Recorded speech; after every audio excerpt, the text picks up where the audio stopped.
Welcome back to another episode of Business Journey Unlocked. Today I'm joined by Dr. Thomas Ho, CEO of Thomas Ho Company. Dr. Ho works closely with banks, CFOs, treasurers, and board members navigating interest rate risk and regulatory capital pressure. Dr. Ho, welcome to the show. I'm going to turn it over to you to explain what you're all about. Thank you, Kevin. Thank you for inviting me to your podcast. It's my pleasure to be here. And certainly, I'm very excited. So I would like to talk about what I'm passionate about. And so when I get excited, I do talk fast. So Kevin, do stop me and ask me questions. And it's a very long journey. It's starting from 1973, I would say, all the way to today. I'm still very active. So while it's a very long journey, it's one straight line. So let me fast forward from the beginning to the end, and then I fill out the details. That probably is important because there's so many things going on in between. The first is that my PhD was in mathematics in University of Pennsylvania. And I work on very esoteric mathematics. It's close to string theory of today, what they call. And then I move on to finance. And then from finance, we move on to starting a company as an entrepreneur, and then work with the government for 6 years. And then I joined some of the largest financial institutions as a senior consultant for at least 6 years, and then move on to start my company. Kevin, that's what you're referring to, my company, Thomas Ho Company. And in this period, a lot of things has happened. Very exciting. What happened is that due to all the new technologies and so on, and because of my contribution in finance and both in research and practice, I'm now the editor of the Journal of Derivatives, which is one of the top journals in globally. So that's a fast forward the line. So now let me go through a little bit more details about this long journey. So when I finished my thesis in mathematics, I then joined Wharton School for 1 semester and so, teaching mathematical finance to the faculty at Wharton School at University of Pennsylvania. And then I became the professor at New York University for 10 years. In that period, I became a tenured professor and also introduced some of the groundbreaking, I believe, the research in fixed income. Kevin, that was what you're referring to. Some of the major contribution to finance were my research result of my work at New York University. One of them is called the Holy Model, which is the very foundation of much of interest rate risk, interest rate valuation models, and so on. And that became the very foundation. Even today, it's used broadly in many of the universities, training courses, as well as the insight of the subsequent work in all the interest rate risk modeling. The second contribution to the finance is my key rate durations. Key rate durations is widely used across most of the vendor systems and most of the major financial institutions. That is to use for interest rate yield curve strategies, risk management, and so on. So it's widely used across all industries. So that in these two foundational work, that I continue my work into how to develop all the applications. And that is where the story starts, because you can see I gave the beginning and the end, because my passion is really from a very abstract concept of pure mathematics and how they apply to really practical problems and actually get used widely, right? So now I get into following my passion along this line. I started my company from the basement and put in my own capital, and I was $500,000 in debt within 6 months. So, but luckily, I built a company from scratch like that to a global company, used by 200 major institutions in the world, as well as top 10 insurance company. 9 of them were my clients. So there was a very successful period growing from the basement all the way to a global company. And then I sold the company Kevin, that is what you were referring to earlier, is the Global Advanced Technology Company, and which I sold it to Barra, in turn to Morgan Stanley. And so, and from there onwards, almost immediately, I was retained consultant for 6 years at AIG, which is at that time the largest financial institution, certainly in the US. And I report to the chairman. So I have a very good experience working with some of the largest institutions, and I have a really front row seat of seeing how large enterprise working. And I was responsible for a lot of interest rate risk, market risk enterprises under AIG, which at that time is 300 companies, as well as some of the largest institutions in the world. Then after that, the government, and which is the federal regulator, retained us as the sole provider of risk system for the regulated banks. At that time, it's about 900 of them. And then we build the models, we build the reports, and then we provide all the reports as well as suggestions to the financial institutions, the banks, and so on, what they should be doing in managing their interest rate risk. And there is, of course, a very exciting time. Well, I don't know, some of the turbulent time, if you wish. It is the financial crisis. So I went through the financial crisis, subprime period, with the regulators working with some of the largest banks at that time. And after that, then after the financial crisis, then they let my company to work with the banks directly. And that is when I started my company at Thomas Ho Company. Today, we have clients from something $30 million, very small financial institutions, to $60 billion or higher. So it's a broad range of banks that who are our clients. Now, why is that? The reason is that when I work with the government, the federal regulators, the motto is that in today's technology, there's no reason why banks, large and small, should have the best technology and can do all the calculations precisely for risk management. There's no reason why we should make a difference between large bank and small bank.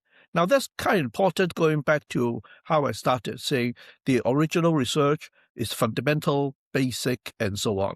So all those models really can be used whether it's the largest bank or smallest bank. The main thing is the applications. So now here comes the experience working with the practical world and how they should do things and how we adjust our models to help them with what's happening. So Kevin, you know today's environment is very volatile. Interest rate is significantly high. And in the COVID period, interest rate was close to zero. And now some of the rates now is 5%. Now, these are very important numbers because when I first started, interest rate was about 6%. So we're still below how we started. And when I first got my mortgages, it was 11%. So that is why interest rate risk is a very important part. And also the experience that I have, understanding that interest rate at 1% is quite different to 4%, 5% in the market behavior. And we apply all the experience to what we're doing now. But furthermore, the change is really coming very fast would be the generative AI and agentic AI. That is really moving very fast. And we started, my original paper started 3 years ago, but of course the world has changed. I'm not going to brag about that, my original paper on agentic AI. But let's say we started 18 months ago. We set up our 3 teams to deal with, to be really at the forefront of applying agentic AI. Now, why is that important? The agentic AI is now in the period of applications.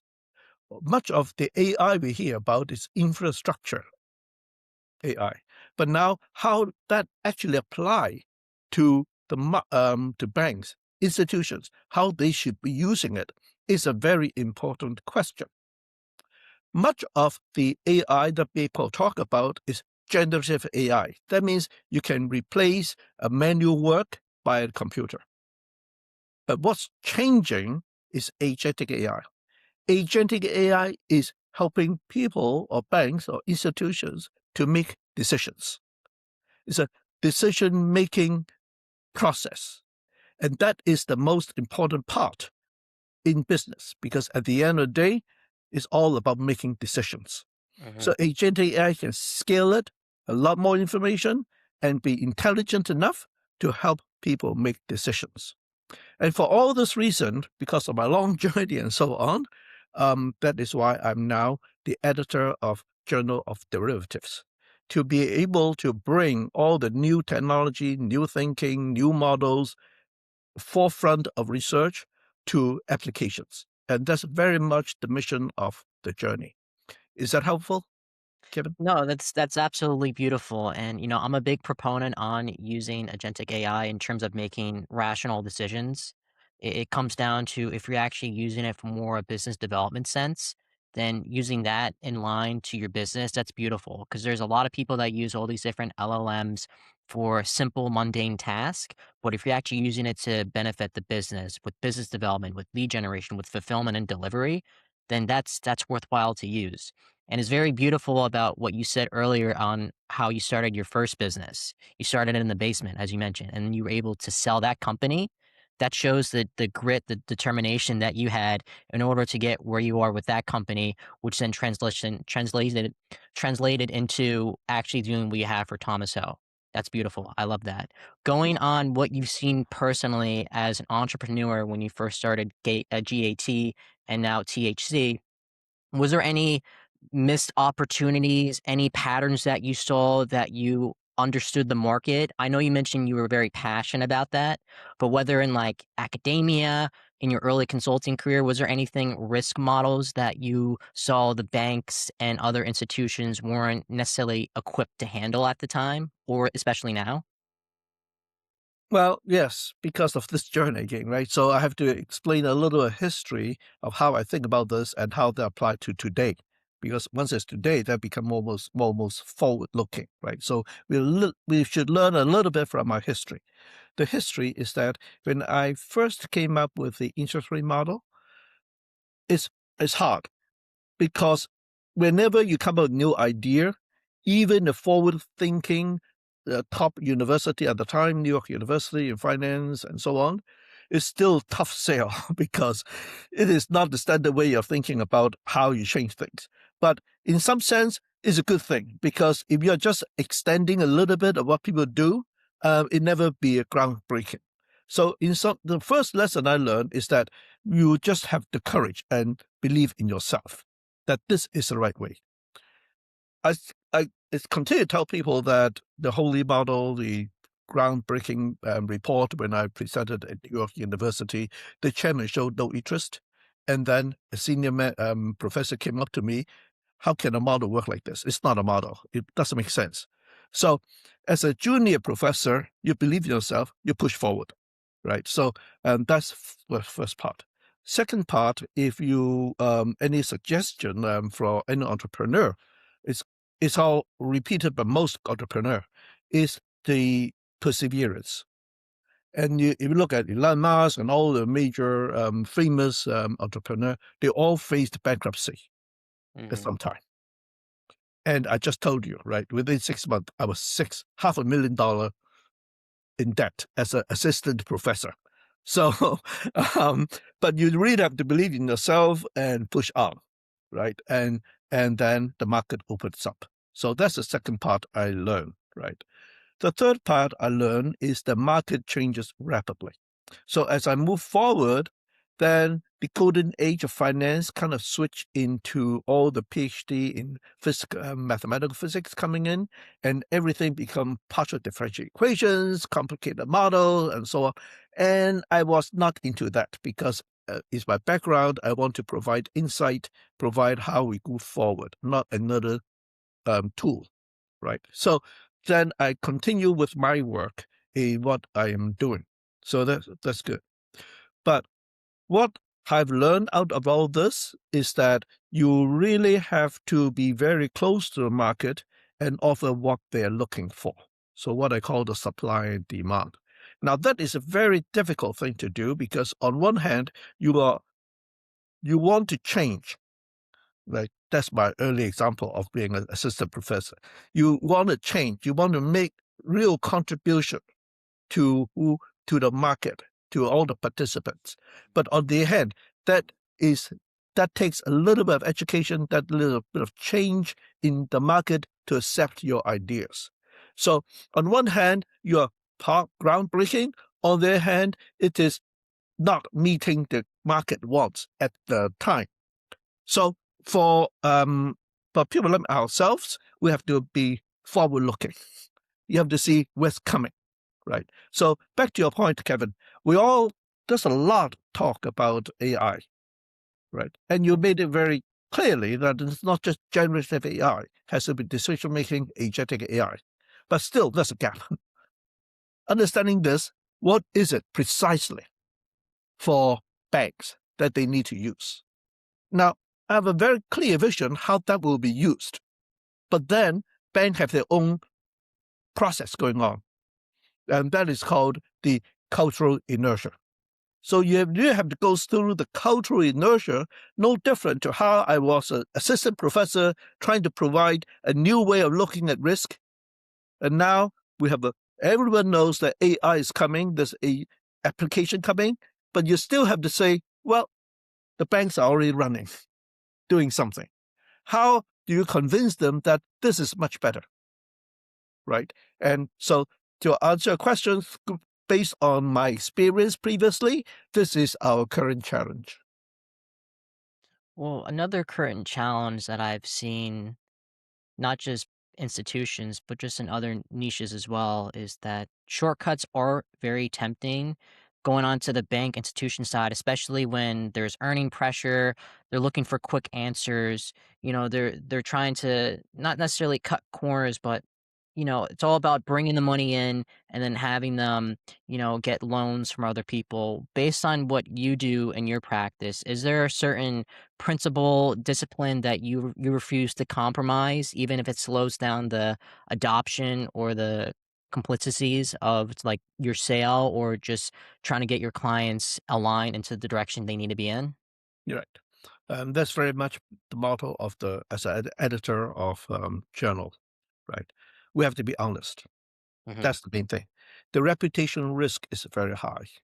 In our case, the brand is very high, right? So without just for illustration, okay, to answer a question. So when you sell a bond, our price is 90, and the trading desk may say um 91, 92, right? And there's no justification. They say it's 92, not 91. So that I don't usually do. I, I, I, I stay away from it and say that, well, this is what our model says, this is our research says, and so on, right? You do what you want. So to answer your question, we stay true to what our research says and our experience is, but we don't usually deviate from that just to make a transaction or sale or however Hmm. you want to do that. And that is very much our company culture. Um, and also the history of mine is reflect that, right? Because at the moment, this groundbreaking research was rejected by practitioners and so on. In fact, I talk about key rate durations I just talked about earlier, which is widely used in almost every system. At the time, it was not the most popular methodology.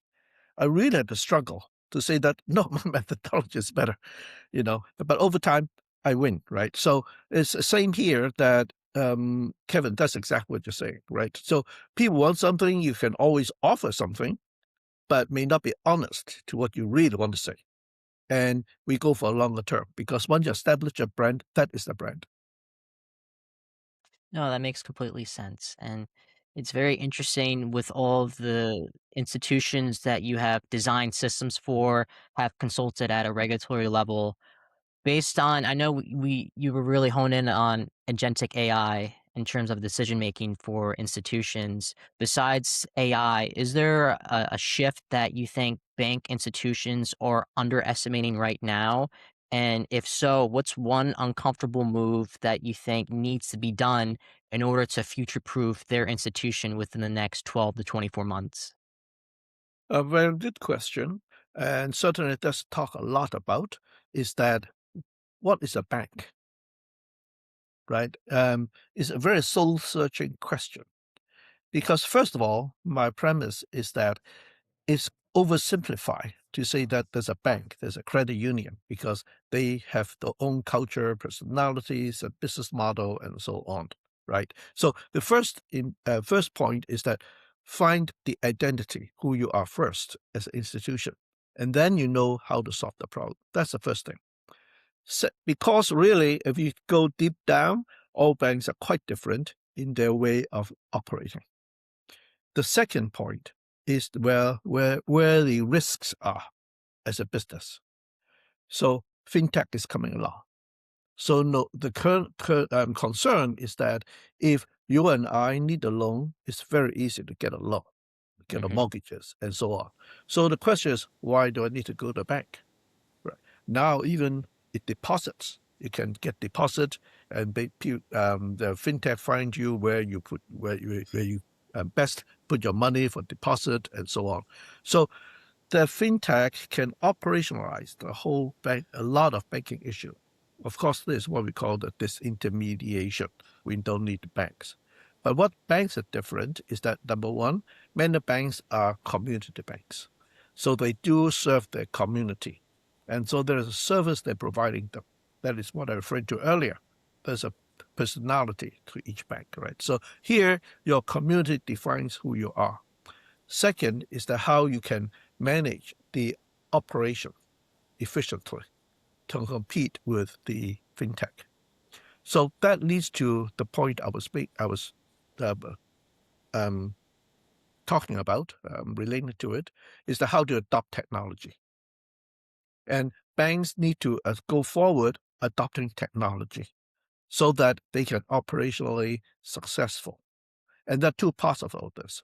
One, Kevin, is what you said earlier, is generative AI, so that you can just cut down the manual work and all that to be more operational. The more important part is, Kevin, what you said earlier also, is the agentic AI, how to make decisions, so that now you can do all that, right?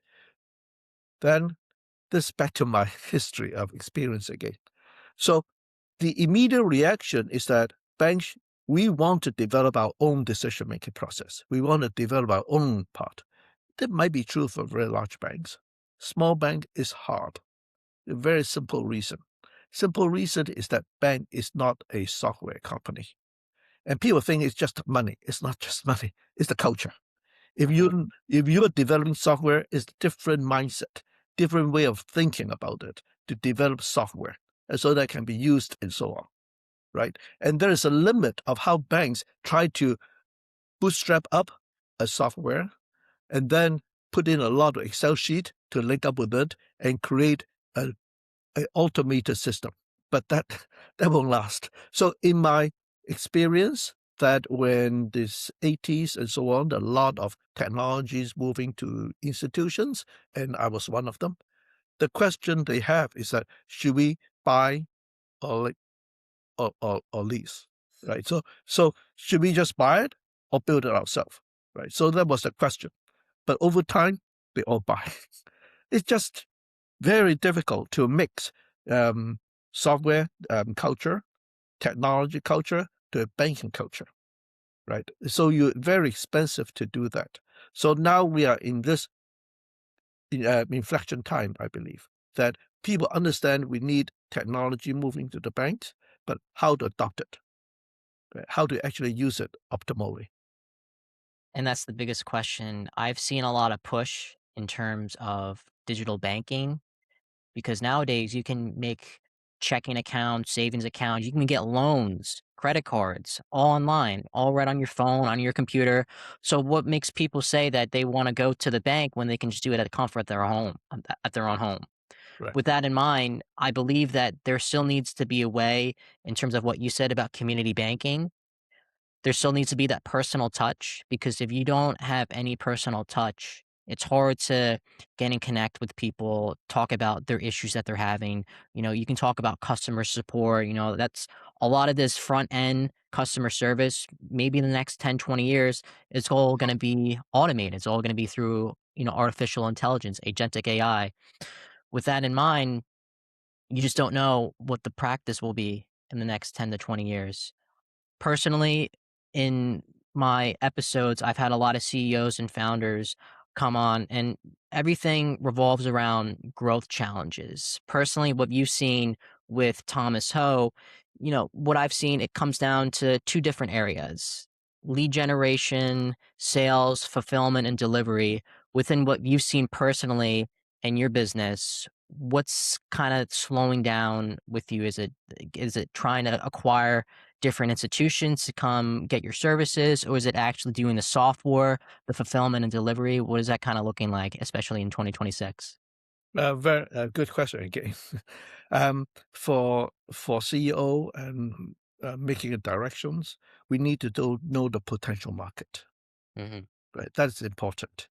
So um, while the depository institutions is a very large number, nowadays it's 8,000 and so on, but it's not such growing market per se, right? So the issue is that how they adapt their business model to technology. That's one part of what you just talked about. The other part, once again, back to agentic AI. What is agentic AI? It breaks all decisions into agents, specialized agent, to make up the final decisions. So, for example, you want to do income simulation, that would require a risk manager, that would require funding and manager, that require so on. So each can be a digital agent, supervised, but still digital agents, right? So the idea is that you break a problem down to agents to make it efficient and how they all work together in collaboration.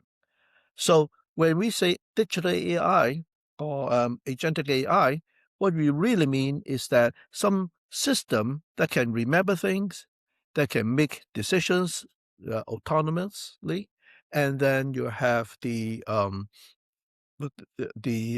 agentic AI of reasoning. So you have all these in mimicking the way of thinking for each decision making process and go out.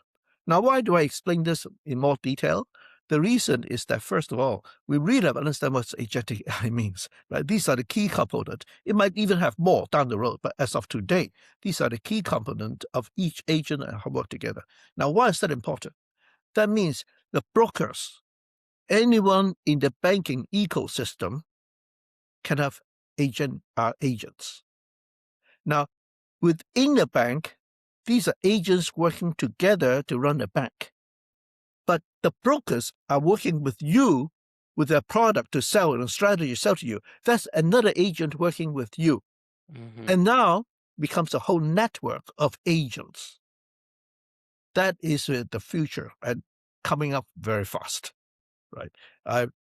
Is really going to happen very quickly.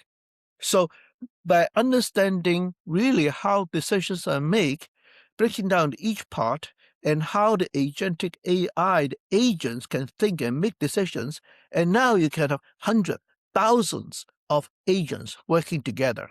Now that is a total efficiency in our capital market. Now that, of course, that will be down the road a little bit, but we have to start from the beginning of how one bank agents and can be scaled up into hundreds and 200, 300, multiple hundreds of banks. And from there onward, you can apply these agents to any part of the capital markets. And so to answer a question is that it's not narrowly focused on one bank. And very often we talk about agentic AIs, how one bank does it. But really problem is that once you have that, you have a whole network of agents working. Very, very interesting. Now, you personally, you've navigated some major inflection points. You mentioned it earlier, founding Global Advanced Technology in 87, launching Thomas Ho Company 99, even talking about the financial crisis back in '08. With everything that you've seen so far in your journey, when you look back at those pivotal moments, what's one principle or instinct that you wish you had trusted earlier within your career, and how does that lead you now with how you make decisions? Yes, that's important. Um, I think that really comes with experience. I have a lot more confidence in what I do, as I just explained in this podcast. I go back history as I've seen it before, and now I'm applying it. Right. So, um, when in this whole journey, I was a bit uncertain how all this will happen. Right. And there are moments that you really have to have experience to go through this, so that you can face challenges. Now, how's that? Just give you one incident. I was close to bankruptcy. My company has no money. It's nothing. And one of the largest Japanese company came and wanted to have joint venture with me. They flew me to Tokyo. They have 200 major financial institutions sitting there with all the directors and presidents. This is a major firm, okay? And I want to make a speech. Now, it's scary to begin with, right? So I made a speech. I told them how great I am and so on. And afterwards, my contact person took me to this cafeteria. I knew there was a problem because you treated me in the top hotel, and why would I go to cafeteria? And it's no deal. We send you back to the U.S. Now, that kind of experience is that you have to go through to see what's it like, right? Hmm. But then I persevere, and we talk, and finally we become a global firm, right? So that the incidences like this taught me that in the most adverse situation, things can change as long as I'm true to what I want to accomplish. Had I reacted to the person in the cafeteria saying, "What do you want? I can change it for you," that would not have worked. And I just explained, this is what we do, and this is going to be future. So this is one thing I would say that is kind of important to really understand how you can be true to what you believe in, and the world will open up. I do agree. Having that confidence, having that truth in yourself really does allow you to apply the necessary skill sets that you need in order for not only your personal self, but also your business as well. And it's beautiful because you really show in that moment who you truly are as a person, who you truly are as a business leader. Because they're not looking at you as Thomas Ho, they're looking at you as Thomas Ho Company. They're looking at what you truly have for your grit and determination. Another thing that I like to mention is going off the confidence, off trusting yourself, going on your personal or professional development. What is one daily habit that you have instilled today? One daily belief or principle you have that has also allowed you to gain the success in life where you are today? I really start off from how I started today's discussion. You really have to follow your passion. That's why I Mhm. believe it, right? And I started my story at my PhD at University of Pennsylvania. Actually, before that, even in high school, I believe that I really can contribute to the world because I can think, I can learn. I love learning. Right? That's a starting point. Second starting point is that I really like to learn things, but I want to apply things. So Mhm. that's always a passion, right? That is why I ended up as a pure mathematician, but at the same time, I go to water school to learn application, right? So it's really starting from the undergraduates all the way up is really one of my passions and my belief in what I can do. Now, another thing I learned quite indirectly, okay, after some time, I found out why. In my long journey, I always have some mentor. I left home very early, so I was very young, like 15, 14-year-old. I always have some mentor look after me, telling me what's the next step.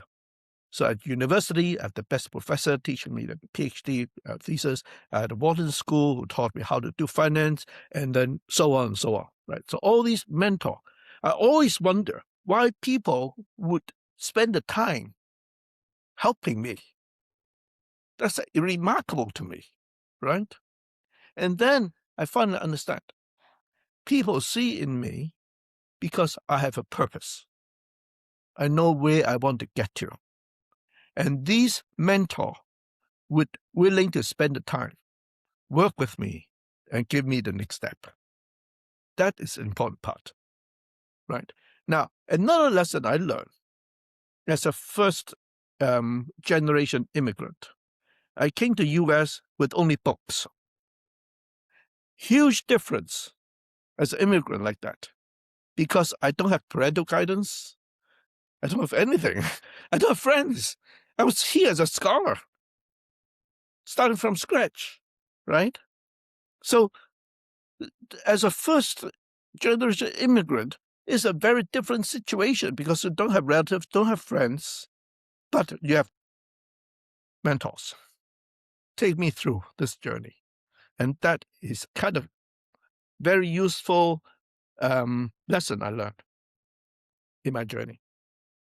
I'm at a similar stage as well. I have a lot of mentors that I have in my personal life as of now who see the potential in what I can bring to myself, to people that I want to help out as well, and to the world.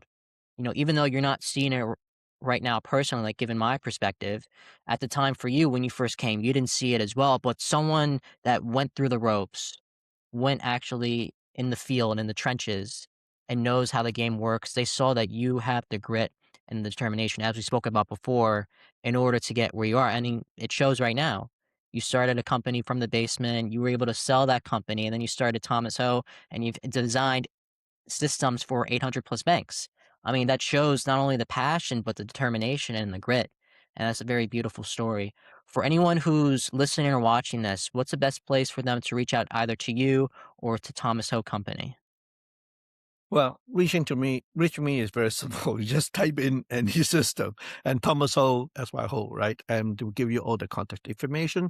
And we are in the LinkedIn and site. And my company, thomasho.com, is also in the site.